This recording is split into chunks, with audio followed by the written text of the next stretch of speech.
This is music, and this is the Summer of Simon.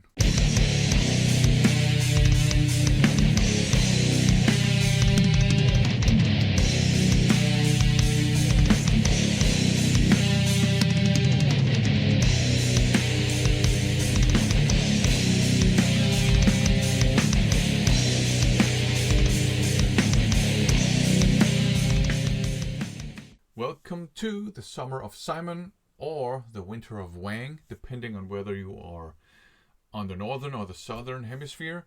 But this is a sub-series of the First Impressions series. So in this sub-series, I follow up on the insane VCLT I was sent by Simon from the Pieface channel. Go and check out his channel. He sent me a ton of CDs and some cassette tapes. And in the first episode, I followed up on the cassette tapes. Now we'll turn to some of the CDs, starting out with this one here, Aerosmith, 9 Lives. I acknowledge that Aerosmith are giants in the metal and hard rock world. To me, metal and hard rock are two sides of the same coin. But it's not a band I was ever really drawn to be perfectly honest. I liked Pump when it came out. I think that's the one with Love in an Elevator. But I remember picking up some of their earlier stuff, their 70s and early 80s stuff from the music library and when I was a kid, and it just didn't grab me. So I've been kind of ignoring them, and now they seem to be like dinosaurs who just make power ballads all the time. I know, it's a reflection of my ignorance of their discography. I know. So I was pretty excited to give this one a spin, just to see if my bias was confirmed or falsified, and I will say neither nor. The first 4 tracks on here, I think they are really enjoyable. In particular, Taste of India with its pseudo-Eastern aesthetics. I quite like that song, but after that song, it's a very uneven ride for me. You have some songs on here that appeal to me, but there are too many sappy ballads in my opinion, and country ballads. And just meh rock songs as well.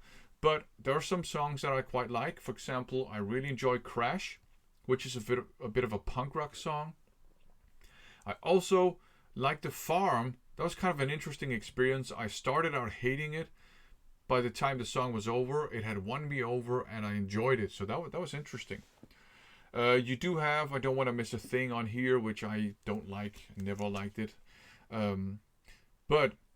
So while this was a bit of a rough ride for me, I enjoyed enough songs on here that I think maybe I'm ready to go back, check out some of their 70s and early 80s stuff again, give it a second chance, see if I enjoy it now that I'm not a little kid anymore.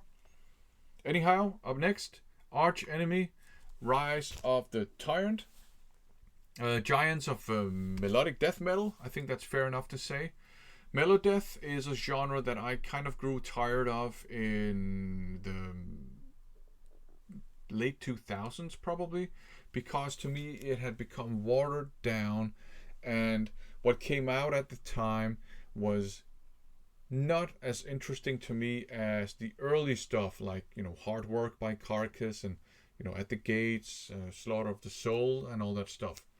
So I've been kind of ignoring this genre more or less since the late 2000s, which is a shame, because when Melodeath is done in a way that I like, the way I consider to be the right way, I really enjoy it, and that's what we have on here. The songs are quite aggressive, but still melodic, of course. You have lots of twin guitar melodies. You have lots of cool riffs on here. You have fantastic guitar solos. I really like the vocals. So while there's not a single song on here that kind of stands out to me, I enjoyed them all equally. So this was a very positive experience. And I may have to go out and rebuy some Arch Enemy CDs now. This one is very interesting, Aurora, and is called Dead Eclectic Nightmares. This to me is also a kind of melodic death metal. You do have some of your typical melodic death metal tropes, for sure, and harsh vocals, the riff styles and all that stuff.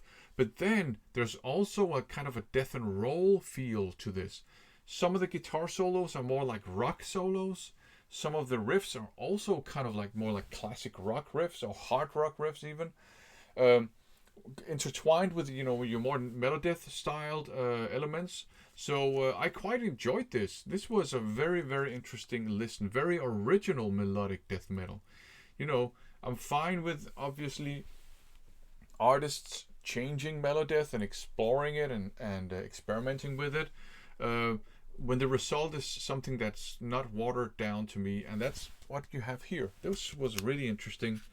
Up next, Aren't You Dead Yet by Carnal Forge. I thought this was going to be zombie grindcore, but it turns out to also be melodic death metal. More in the vein of At the Gates, Slaughter of the Soul, At the Gates. Yeah, it's At the Gates worship. But you know what? It's good At the Gates worship. Lots of up-tempo riffs, lots of thrashy elements. Obviously sort of the inherently melodic riffs. The vocals at times are along the lines of At the Gates as well. So yeah, this was very enjoyable. Again, there's not a single song that stands out to me, but I enjoyed them all more or less equally. So this was a positive experience too. The lyrical content is of course quite different from At the Gates. It's a bit more horror driven.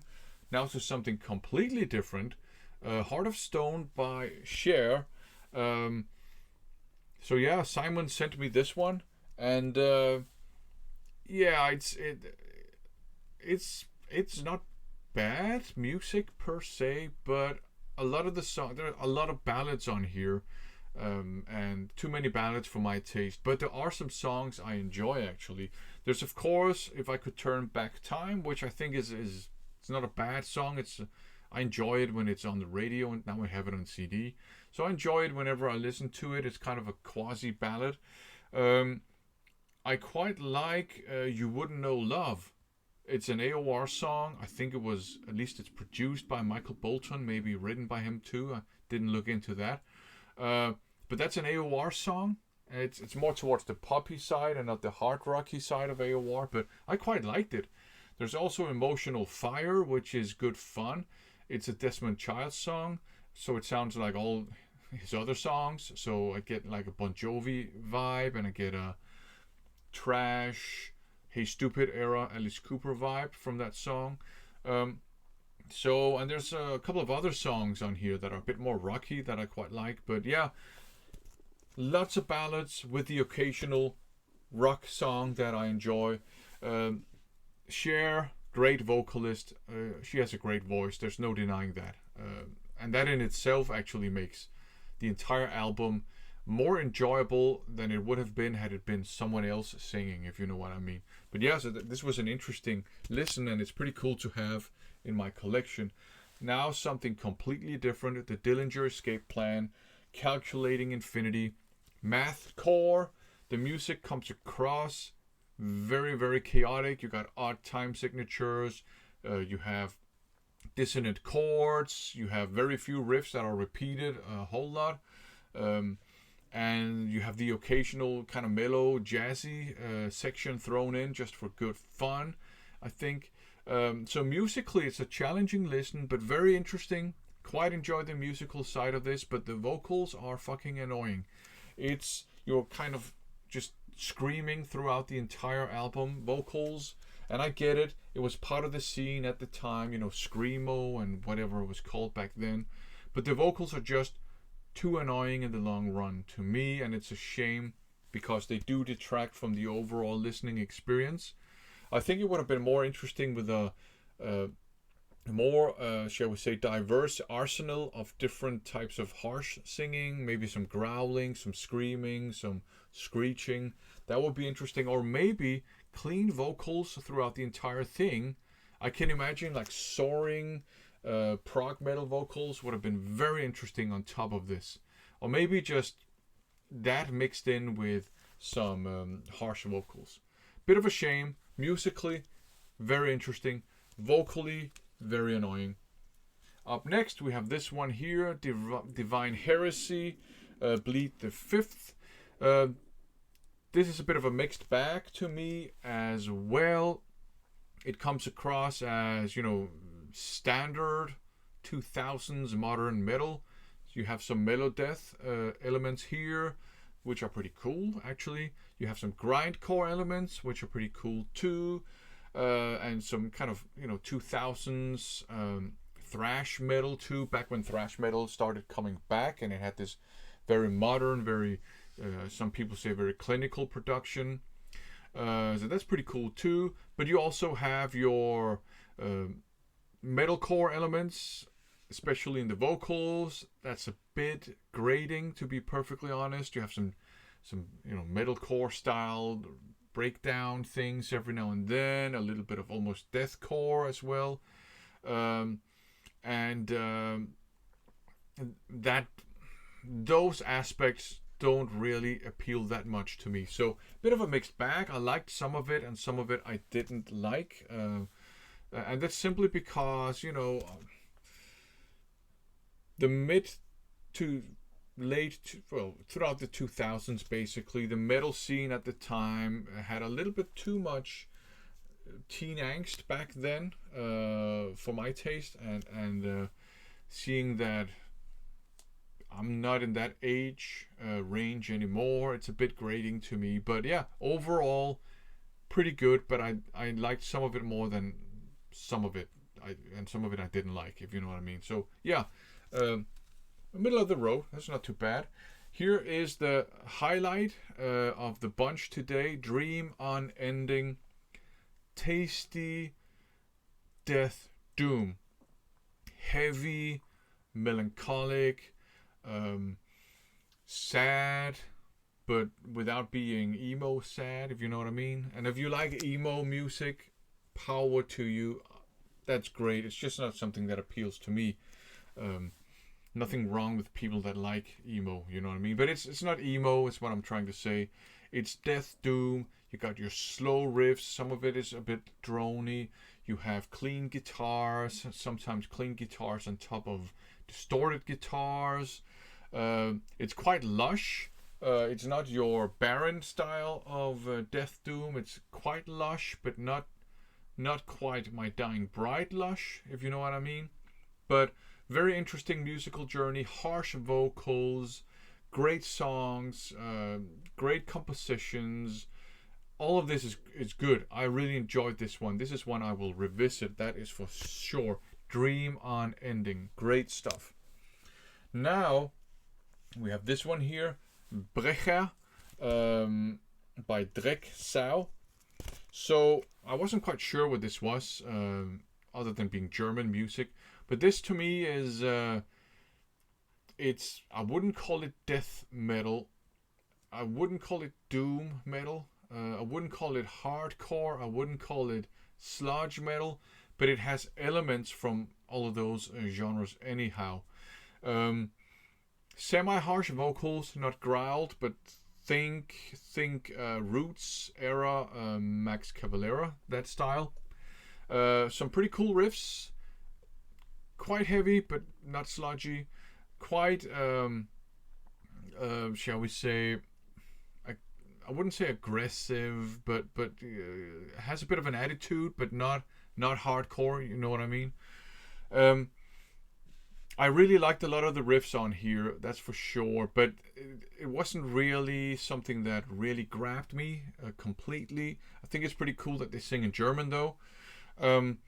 So some nice riffs, some groovy riffs every now and then, some crushing stuff too, but not something that stands out as something that really rocked my world. Solid, let's call it solid. It was definitely solid. So not bad, staying in my collection. And I'll blast something quite different too, Evanescence, Fallen. I think this is their biggest hit album. It certainly has Bring Me to Life, which I think was a massive hit back then. So kind of somewhere in between gothic metal and even a little bit of new metal, I would say. It's not doomy gothic metal for sure, but like gothic metal, in many ways the prototype of the female-fronted gothic metal that became very popular in the late 90s into the 2000s. I don't remember her name, to be honest, the vocalist here, but she is a good singer. She has a nice voice, that's for sure. And I quite enjoyed this. I do like Bring Me to Life. I understand why it was a massive hit, because it is catchy and all that stuff. I enjoyed the rest of it, but there wasn't a song that stood out like Bring Me to Life did. But I did enjoy this. This is music that, and it's not a ding on it. I know this will offend some people. This is the kind of music that I like having on in the background while working and stuff. So this one is a win to me. So there you go, a good stack of CDs sent to me by the legend that is Simon, known as Pieface, known as The Solution, known as Loverboy, known as Wet Wang. I will be back with more first impressions of the CDs in the insane VCLT he sent to me. For now, thanks for watching.